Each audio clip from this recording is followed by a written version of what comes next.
a century ago, it was these publications which were intimately connected to political movements, to movements for social change.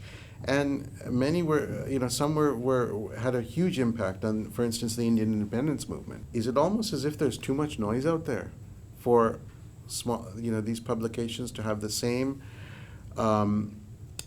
social changing force?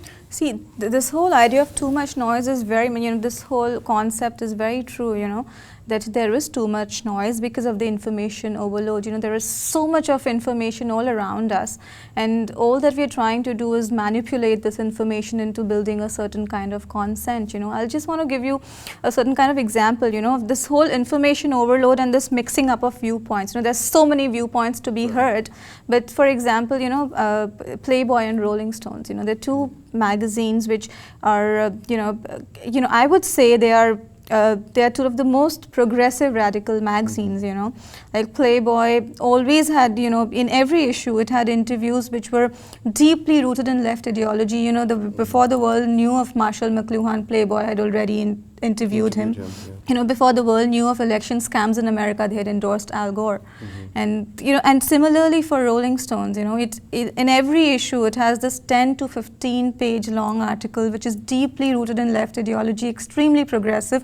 And to my mind, they are like dream media organizations. But to this date, if you ask the readers why do they, why do they buy these magazines? They buy the Playboy for its nude center spreads and the Rolling Stones for its top 10 charts, right? So it's when you're mixing up the viewpoints, the real point that the real good quality journalism that you're actually doing is somewhere lost, So because the limited amount of time that we have to consume our media, we will essentially pick up something that, appeals to our instinct rather than to our intellect, right? So what's important is not to mix up those viewpoints, is to actually give a sustained and very, very consistent dose of serious, hardcore, intellectual journalism, and to create a taste, not to cater to the already existing tastes. What we're trying to do at Kindle is to create a certain taste, as to keep, constantly, I don't care if when we started out, I got so much of feedback, introduce an astrology column, give something interesting, but we kind of always relented. We didn't, because and to this date, I wouldn't say we have incredible number of people reading, but it doesn't matter, whoever reads, at least we've been, it's increased, the readership has increased marginally, and I'm happy for that. Whatever spark it generates, and you don't know, what a little matchstick can actually kindle at the end of the day, so, but not to, cater to the market.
In India, more and more news outlets are involved not only in reporting the news, but being part of the story. There are so many launches that take place of something or the other that's in association with, and you see a publication's name. What does that say about the health of the media here? I think that's the entire ecosystem they exist in, and it all, kind of, so these are all various kinds of commercial exercises that they are part of, in some way there's a give and take, there's a quid pro quo in every situation. Magazines like us, the quid pro quo is somewhere, it isn't substantial enough, right?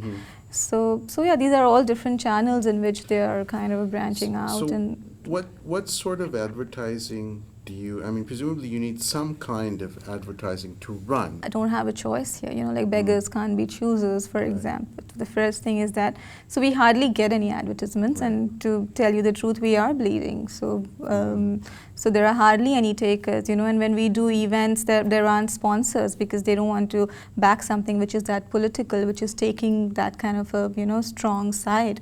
So we really can't be, so whoever is kind of who has the courage to kind of choose us, we're happy to go along with them, if you're not the ones who can choose over here, really.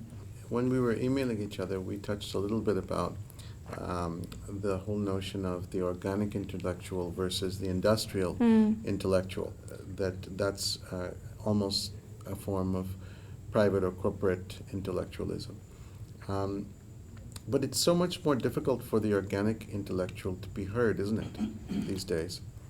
It is true, but this whole terminology, I think, first came from Antonio Gramsci. He wrote about the traditional intellectual and the organic intellectual. By traditional, he meant, those intellectuals who were part of maintaining the status quo. People like teachers or people who were very, very attached to a certain academic institution or whatever it was. Or like so you go to a temple or a church and you would hear the priest saying the same thing, over centuries, and so nothing changes there.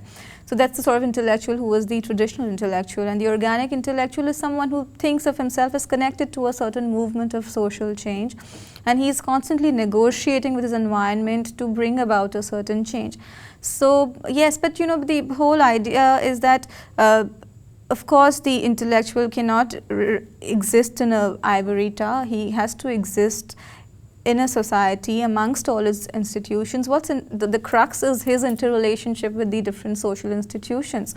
And as Edward Said said, that that his role should always be oppositional, should always be critical of the status quo. He should always be questioning the environment, should always be making the consensus uncomfortable. And of course it is as usual and as always, it is the eternal truth that it is always difficult. It is always difficult to be like that, but then that's the role of the intellectual and you have to stand by it.